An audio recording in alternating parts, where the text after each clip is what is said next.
Welcome to the Portable Classroom Max program. Today we're going to talk about a very important element in English. It's called the tenses.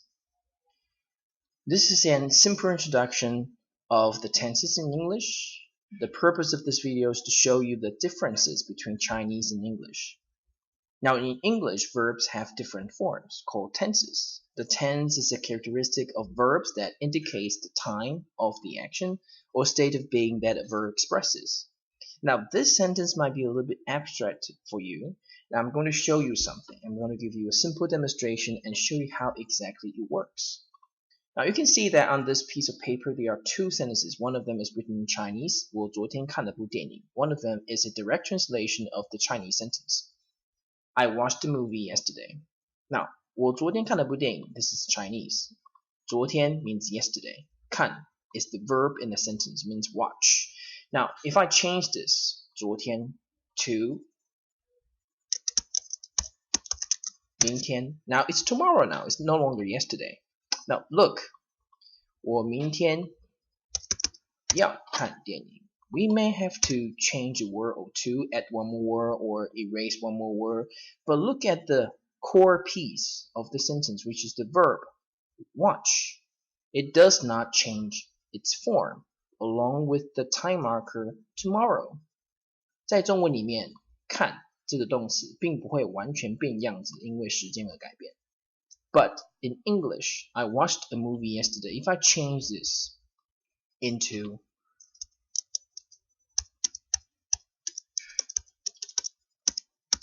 tomorrow, then I have to change the verb watch into will watch. So I will watch the movie tomorrow. This is what we are talking about, the tenses in English.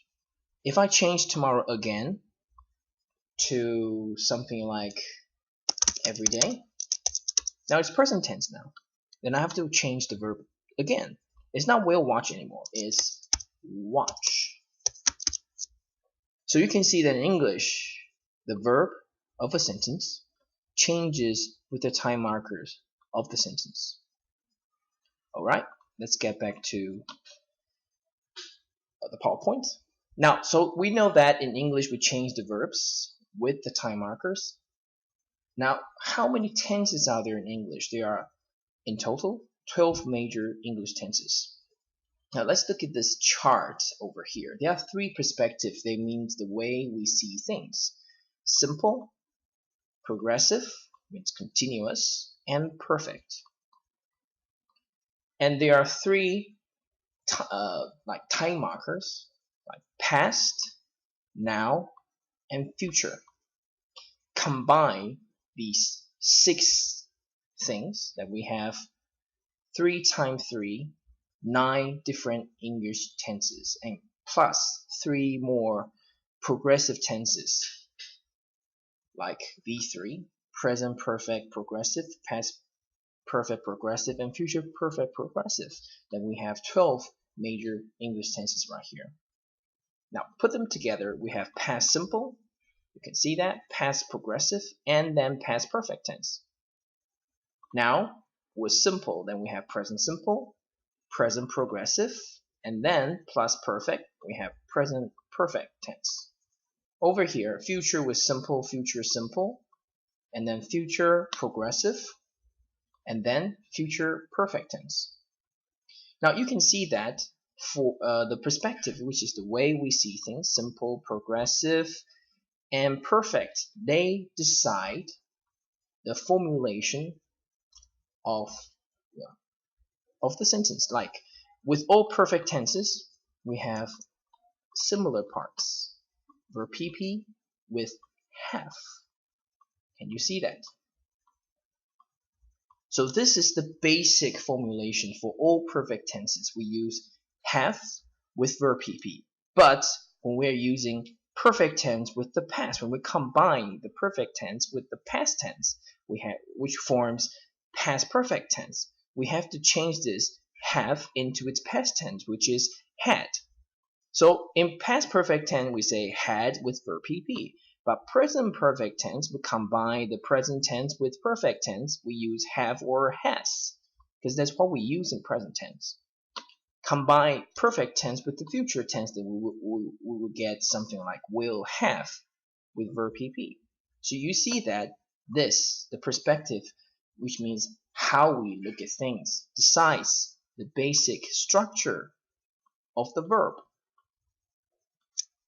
You can see that all perfect tenses, we have to use have with verb PP. And then the timeline, the time markers, past, present, or future, decides what kind of verb, what verb tense we have to use. Had, because it's past. Have has, because it's present. Will have, because it's about the future. Same thing happens. Same thing goes with progressive tenses as well.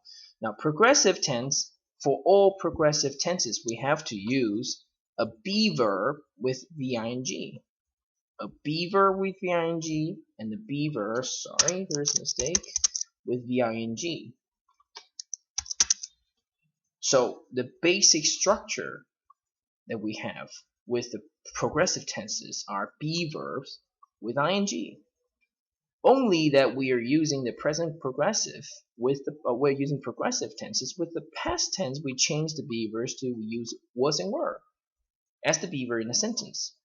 With the present, we use is and are as the be verb in a sentence. With future tense, we use will be as the be verb in a sentence. So we can see that same thing. Simple tense is the most simple structure. When it's past, we use verbs in past tense. Now, verb, simple verb, and the future we use will with a verb. So this is the basic 12 tenses in English. Just understand this. You will learn each tense in the later chapters, so don't worry about it. Now, number 3, it is important for us as non-native speakers, we are non-native users, to know that in English, the verbs in sentences change with the time marker. So remember this. Remember the example I gave you before. Remember to change the verb with the time marker at the end of the sentence. That is what we call the tenses. All right. Thank you for watching this video. And if you want to know more about the tenses, please visit the website www.theportableclassroom.blogspot.tw and visit Max Program, and you will get everything you need. Thank you for your patience.